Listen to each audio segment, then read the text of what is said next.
गुरुजी ने कहा कि माँ के पल्लू पर निबंध लिखो। तो लिखने वाले छात्र ने क्या खूब लिखा, पूरा पढ़िएगा, आपके दिल को छू जाएगा। आदरणीय गुरुजी, माँ के पल्लू का सिद्धांत माँ को गरिमामयी छवि प्रदान करने के लिए था।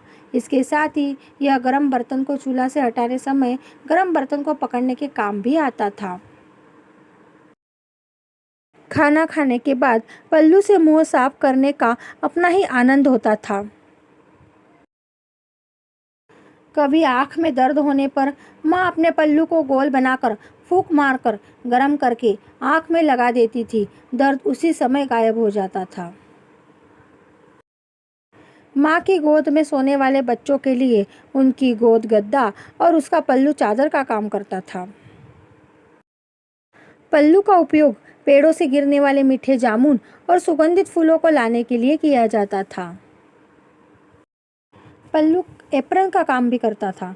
माँ इसको तौलिया के रूप में भी इस्तेमाल कर लेती थी।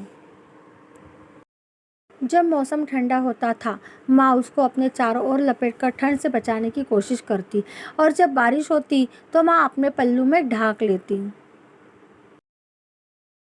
जब बच्चों को बाहर जाना होता तब माँ का पल्लू एक मार्गदर्शक का काम करता था। पल्लू में गांठ लगाकर माँ एक चलता फिरता बैंक या तिजोरी रखती थी और अगर सब कुछ ठीक रहा तो कभी कभी उस बैंक से कुछ पैसे भी मिल जाते थे। कभी कोई वस्तु खो जाए तो एकदम से पल्लू में गांठ लगाकर निश्चिंत हो जाना कि जल्दी मिल जाएगी।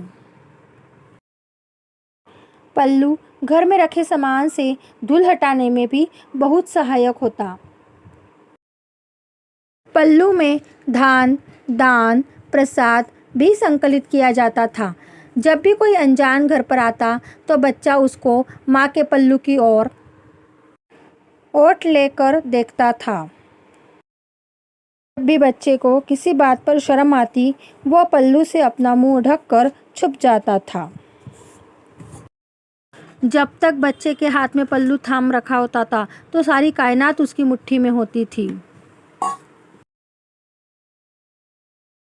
पल्लू बच्चों का पसीना, आंसू पोंछने, गंदे कान, मुंह की सफाई के लिए भी इस्तेमाल किया जाता था।